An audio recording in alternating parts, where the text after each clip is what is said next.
Dude, where's my car? Where's your car, dude? Who told you you can eat my cookies? Well, all I hear all day long at school is how great Marcia is at this or how wonderful Marcia did that. Marcia, Marcia, Marcia! Pizza! Pizza, pizza, going Tommy, me so hungry, me so hungry. It's the Al Travis Show, and I know we talked about the Upper Midwest Law Center. We've had Mr. Dickey on quite often, and Mr. Dickey, of course, led us to believe he was a pretty big muckety-muck with the Upper Midwest Law Center. And then I call in, and I want to talk about a lawsuit that I saw that these guys won, and none other than Doug Seaton comes on the program, the founder and president of the Upper Midwest Law Center. We have hit the top, people. We have hit the jackpot. Doug, thanks for coming to the program. Thank you very much, Al. Glad to be with you. I'm the chief bottle washer, too. In the resume. You're running a company. You got to do it all, man, from the, like you say, bottle washer on up. You guys, let's just do a little history quick. When and how and why did Doug start up the Upper Midwest Law Center? What got you going? It was almost 7 years ago now. We've been at this and grown 4 times in that process. I'll tell you more about that if you're interested. But I am. It is. It's been a labor of love. I was retired successfully. Nobody kicked me out from my existing law firm representing small employers and employees who were fighting with unions for many, many years, 20 odd. I did that practice since 1982 to about 2018, I guess it was. And then I left, retired. I got a little bored like a lot of people do when they retire. And I said, here's something I can do. I have this license. I can fight back in court for people who aren't being represented out there. And you know who they are. About half of our state isn't represented, it seems, most of the time. Yeah. So we've been fighting back for that 7-year period. It's been exciting. It's all a nonprofit. We don't charge fees. We have donors supporting us, thank God. And they're willing to do that so that we can have modest salaries for lawyers who are willing to join this fight. And many of them have given up twice, even 20 times the salaries they could have earned in the private sector to do this because they're dedicated. And well, let me ask you this, if I can, Mr. Seaton.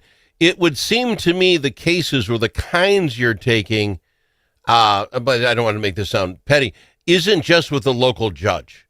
Or all of them starting there. It seems like, well, maybe it's the only time I get it because I don't get every newspaper, is when you guys get to the Supreme Court and you change the actual status of Minnesotans. You guys, you guys probably take the Supremes out to coffee all the time, don't you? You guys got to be buddies. You see them all the time. They're like your buddies, right? We do. We get there. We think, somebody can correct me if I'm wrong, but as best we can tell, we have been in the Minnesota Supreme Court more than any other law firm over the last 7 years. And that's I mean, we're good lawyers. We're not gods or anything. We just have good cases. We try to do them right. We don't charge fees, so we can take the cases that we think can go the distance and make a difference for all Minnesotans. And is that your goal? I guess is to find Supreme Court worthy cases. If someone's listening to the program and said, "I'm kind of getting screwed on this thing and I can't handle it myself," do they run that up your flagpole? How do you get to the point where, and we'll talk about this, I love the student fee thing. We'll talk about that in a second. Yes. How did you know that was the case, or how did somebody get to you with that case? Well, it is challenging because we can't do it all, of course. We've only got 5.5 lawyers. So we have the sad task of telling people sometimes we just can't do it. We don't have the resources, or we don't think the case can go the distance and make law for everybody. It's important to you. So here's a referral to help you get the distance. But for us, it's not the kind of case that can make a difference for everybody, get a legal precedent or principle established. That's what we need to do. That's our mission. And that's what we promise donors will do. So we're going to keep doing it if we can. So do you guys, quote unquote, specialize in the Minnesota constitutional law? Is that kind of your thing? Is that... It's both federal law and state law. We try to cover the whole upper Midwest, the Dakotas, Wisconsin, Iowa, Minnesota. But frankly, Minnesota is the main offender when it comes to problems with people's liberty. I don't have to tell you that, but it's true.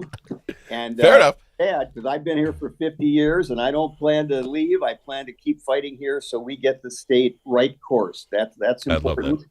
And we need to do it. But yes, we're both in the federal courts and in the state courts, depending on the nature of the the lawsuit. We took the police defunding case, for example, was under the Minneapolis Charter, which is state law based. Yeah. So we had to go to state court to do that, and we prevailed. We forced the city of Minneapolis to stop defunding.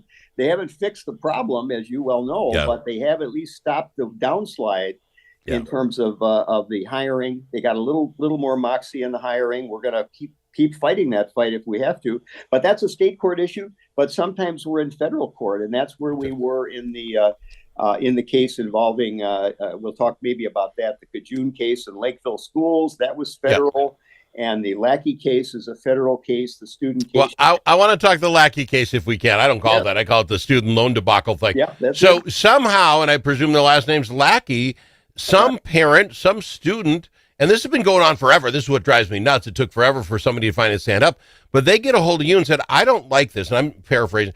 I don't like the fact that they take like $100 out of my tuition at the University of Minnesota, give it to a student political fund that can spend it any way they want, even if it's against what I stand for.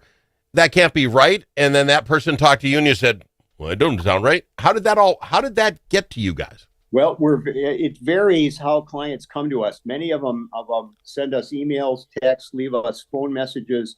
I call people up when I see something in the newspaper that strikes me as something we could represent them on if possible.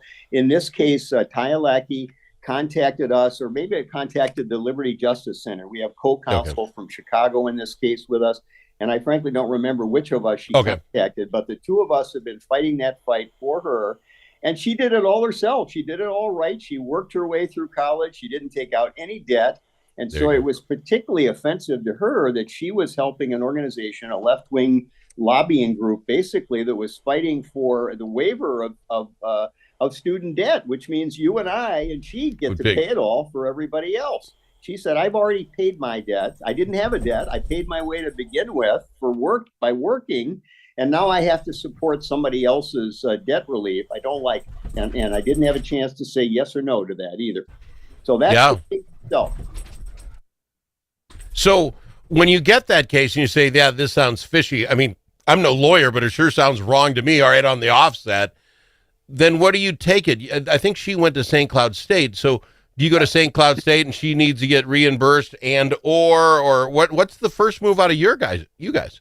Well, in this case, she had already graduated when we started the case. So it's like a liquidated sum. So we went right to federal court and said, this is a violation of the First Amendment. She can't be made to speak essentially through the mouth of this organization without her consent. Have her student fees taken to fund their operation. So that's the nature of the case.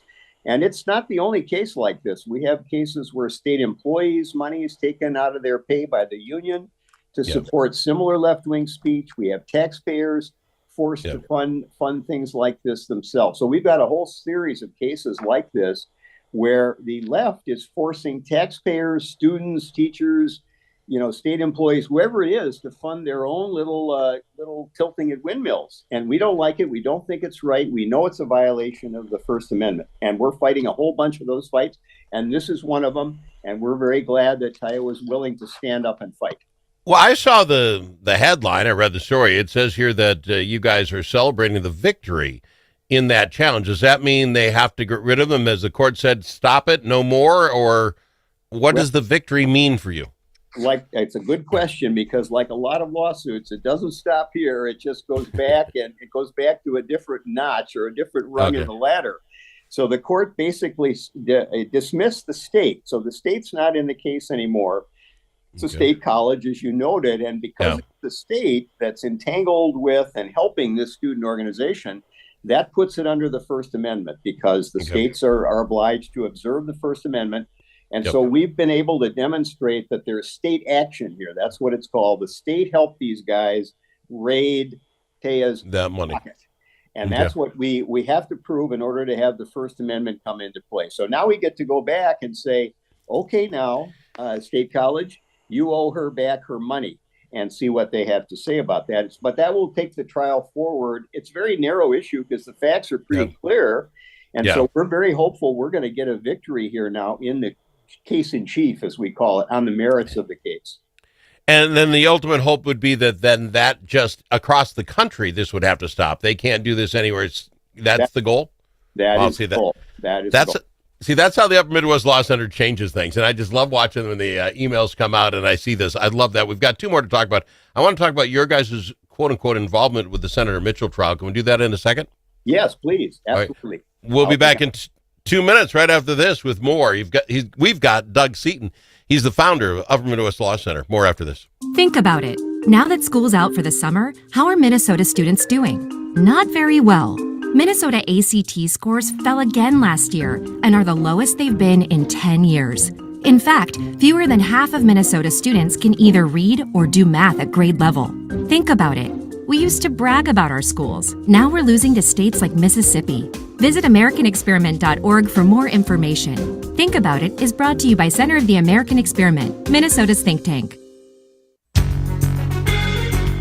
Dust from gravel roads and driveways does more than make your car dirty inside and out. It gets down into your lungs, and it's bad for your health. Now there's an environmentally friendly solution for your dust problems. It's called DustLock. DustLock can control all your summer dust problems with just one application. Protect your vehicle and your lungs. Learn more at dustlock.com.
Don't need to ask him his opinion more than once. Al Travis on the Al Travis Show. One thing that always bothers quite a little bit, but whenever there's a major story, we always have to, in the business, find that local connection. You know, a Minnesota guy who knew somebody who went to school here, went to school with that guy.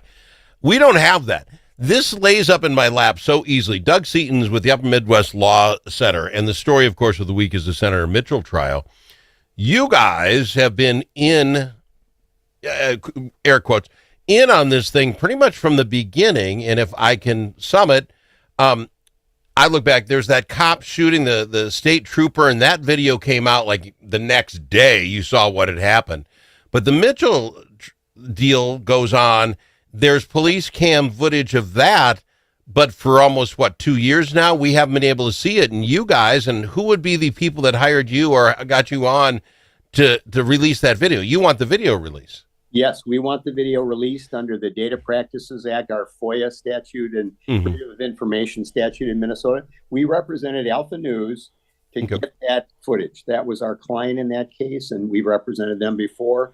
And we've been waiting and waiting. The case is all in. We've had arguments in front of the judge, and we've been waiting and waiting for that decision to be reached. And we just say, our question to people is, what's the difference? Why should a police officer being accused mean the instant that happens, we get that video camera footage released.